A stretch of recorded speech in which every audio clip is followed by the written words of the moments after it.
Assalamualaikum warahmatullahi wabarakatuh. Perkenalkan, nama saya Helmi Zatnika dari kelompok 5 mata kuliah Pancasila.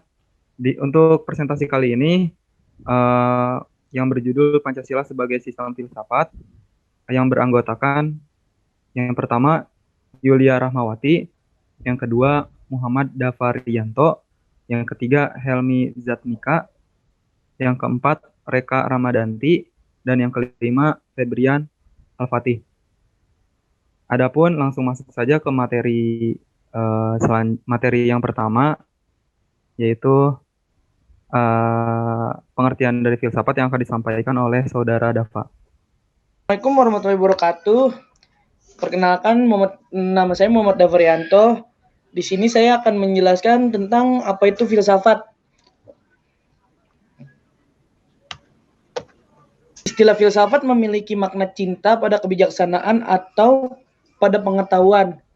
Asal atau dasar segala sesuatu ialah air menurut Thales, udara menurut Anaximenes, api menurut Heraclitus, bilangan atau angka pendapat Pythagoras. Atom-atom dan ruang kosong menurut pendapat Leucippus dan Demokritos, dan terjadinya pemancaran antara 4 unsur utama, udara, api, air, dan tanah, yaitu memiliki sifat yang berbeda-beda. Menurut pendapat Empedes, pandangan lainnya ini dikemukakan oleh 3 orang filsuf besar, yaitu Socrates, Plato, dan Aristoteles. Bagi Socrates, merupakan hidup manusia adalah jiwa. Plato berpendapat bahwa ide merupakan dasar dari segala realitas yang tampak. Kan Aristoteles mengemukakan kepentingan logika bagi perkembangan pemikiran manusia menuju kebenaran. Assalamualaikum warahmatullahi wabarakatuh. Perkenalkan, nama saya Reka. Saya akan menjelaskan tentang sistem Pancasila. Sebelum saya menjelaskan tentang sistem Pancasila, apa itu sistem?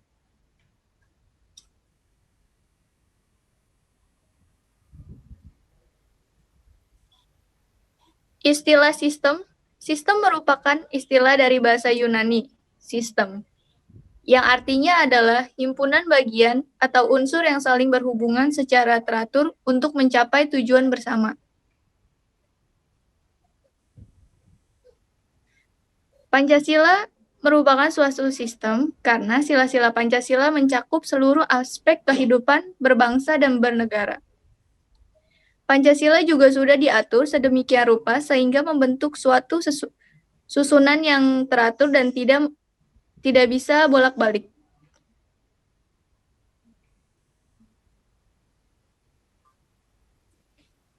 Lalu, syarat yang dipenuhi oleh Pancasila sebagai sistem filsafat adalah 1.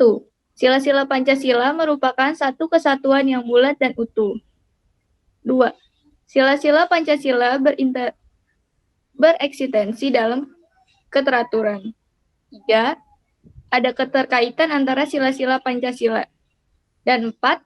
Ada tujuan bersama yang tercantum di alinea keempat Undang-Undang 1945.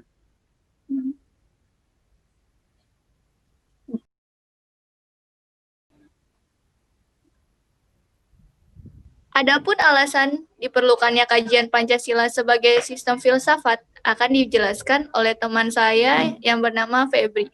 Assalamualaikum warahmatullahi wabarakatuh. Perkenalkan, nama saya Febrian Al-Fatih. Adapun alasan diperlukannya kajian Pancasila sebagai sistem filsafat ada 2, yaitu 1. Pancasila sebagai genetivus objektivus, sebuah prinsip yang menerangkan bahwa nilai-nilai Pancasila diberdayagunakan sebagai sebuah objek landasan filosofinya diteliti dengan merujuk pada berbagai ilmu filsafat yang banyak dan luas tumbuh di belahan bumi barat. 2. Pancasila sebagai genetivus subjektivus. Pancasila sebagai genetivus subjektivus artinya nilai-nilai Pancasila dipergunakan untuk mengkritisi berbagai aliran filsafat yang berkembang, baik untuk menemukan hal-hal yang sesuai dengan nilai-nilai Pancasila maupun untuk melihat nilai-nilai yang tidak sesuai dengan nilai-nilai Pancasila. Adapun landasan-landasannya yang akan disampaikan teman saya Yulia Rahmawati. Terima kasih. Kemudian ada landasan-landasannya. Yang pertama itu landasan ontologi Pancasila. Istilah ontologi berasal dari kata Yunani, onto, yang berarti sesuatu yang sungguh-sungguh ada, serta kenyataan yang sesungguhnya. Dan kemudian ada logos, yang berarti studi tentang teori yang membicarakan.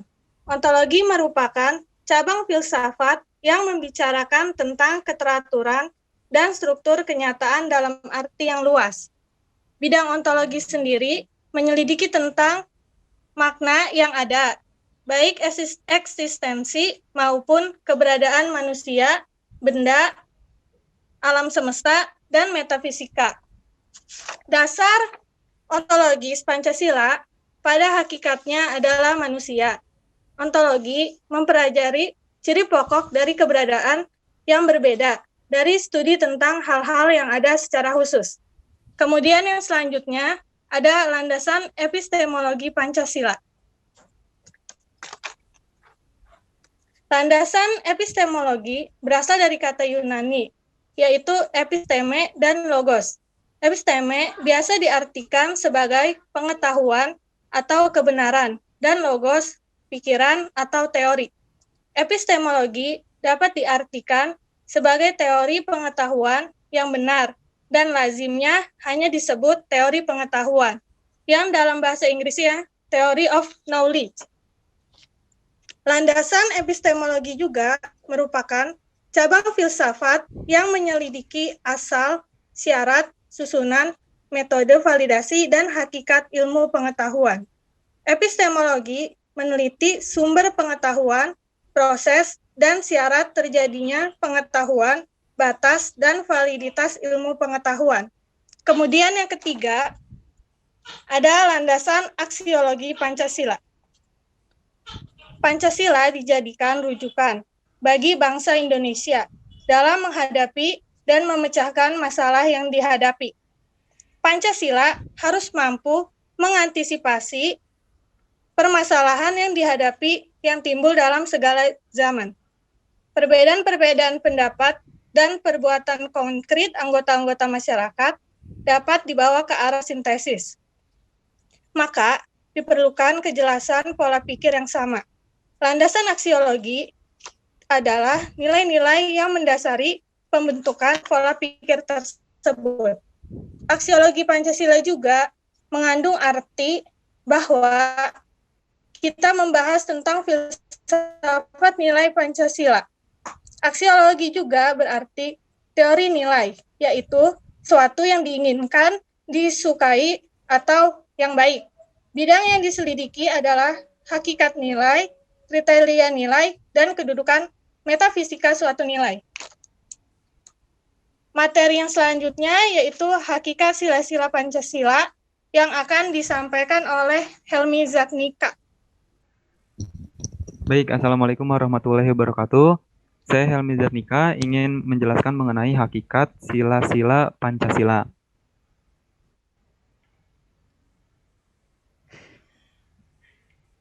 Baik, sebelum kita memasuki hakikat yang ada di tiap-tiap sila Pancasila, alangkah baiknya kita mengetahui dulu apa itu dari hakikat. Hakikat dapat diartikan sebagai suatu inti yang terdalam dari segala sesuatu yang terdiri dari sejumlah unsur tertentu dan mewujudkan sesuatu itu, sehingga terpisah dengan sesuatu lain dan bersifat mutlak. Itu menurut Notonegoro.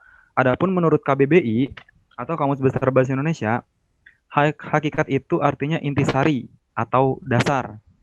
Dan adapun secara etimologi, hakikat berarti inti sesuatu, puncak, atau sumber dari segala sesuatu. Jadi misalnya ada beberapa kalimat yang ngomong Dia yang menanamkan hakikat ajaran Islam di hatiku. Nah, jadi hakikat itu artinya dasar. Adapun di tiap-tiap Pancasila juga mempunyai hakikat atau dasar. Nah, adapun secara ontologis, hakikat dasar Pancasila adalah manusia, sebab manusia merupakan subjek hukum pokok dari Pancasila itu sendiri. Kita masuk ke hakikat tiap-tiap sila Pancasilanya. Nah, untuk yang pertama yaitu ketuhanan yang Maha Esa. Nah, hakikatnya terletak pada keyakinan bangsa Indonesia bahwa Tuhan itu sebagai prinsip utama dalam kehidupan semua makhluk. Yang sudah kita ketahui bahwa agama-agama di Indonesia, rakyat Indonesia sudah terpengaruh mengenai agama-agama itu dari ribuan tahun yang lalu, yaitu dari nenek moyang kita sendiri, bahwa agama lokal itu sudah ada. Maka dari itu agama itu memiliki peranan sentral di kehidupan masyarakat. Adapun yang kedua yaitu kemanusiaan yang adil dan beradab. Nah, hakikatnya yaitu menurut Notonegoro, hakikat sila kemanusiaan yaitu manusia monopluralis atau manusia yang berada dalam bangsa yang mempunyai beragam suku dan bahasa. Dan yang terdiri atas 3 monodualis, yaitu susunan kodrat, ada jiwa atau raga, sifat kodrat, yaitu makhluk individunya sendiri, dan sosial. Lalu yang selanjutnya kedudukan kodrat, atau makhluk pribadi yang otonom dan makhluk Tuhan. Lalu yang ketiga, ada persatuan Indonesia. Nah, hakikat yang ada di sila ketiga ini adalah dia mempunyai 3 nilai, yaitu tanah air real atau tanah air yang betul-betul nyata. Terus ada tanah air formal dan ada tanah air mental. Saya akan jelaskan sedikit saja mengenai poin-poinnya. Tanah air real itu yang nyata, yaitu bumi tempat manusia berpijak, yang dialami secara fisik sehari-hari, itu disebut dengan tanah air real. Terus ada tanah air formal, yaitu negara bangsa kita sendiri yang di dalamnya ada pemerintahan, lembaga-lembaga, terus ada sistem dasar negara itu sendiri, itu disebut dengan tanah air formal. Dan tanah air mental itu sendiri itu manusianya yang dalam arti bukan sifat teritorial gitu. Terus ada pun yang keempat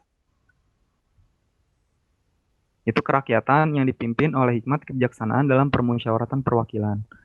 Yang sudah jelas kita ketahui bahwa hakikat ini yaitu tentang prinsip bermusyawarah, yaitu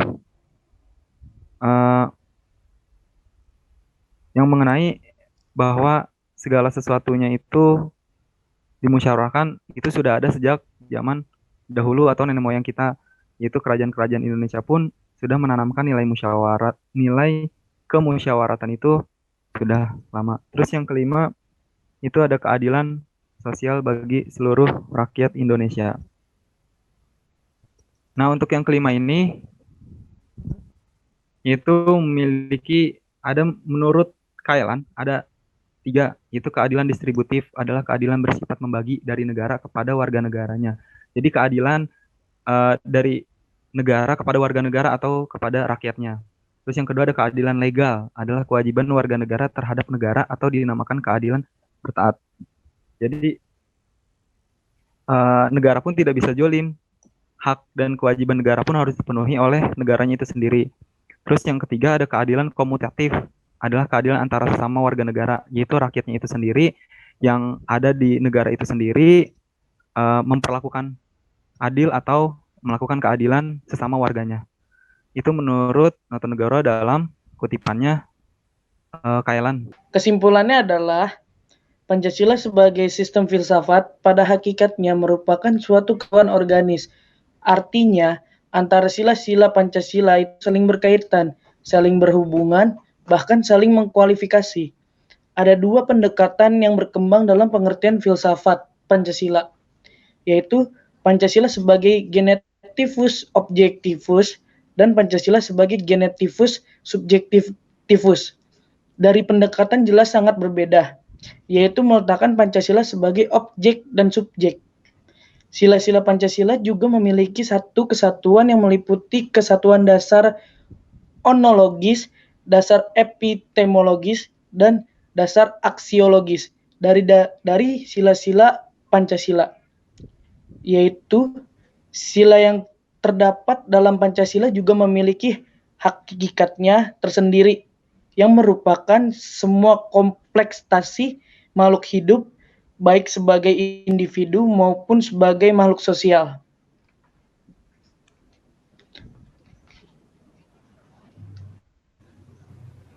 Baik, mungkin itu saja presentasi dari kelompok 5 mengenai sistem filsafat Pancasila. Kurang lebihnya mohon maaf. Wassalamualaikum warahmatullahi wabarakatuh.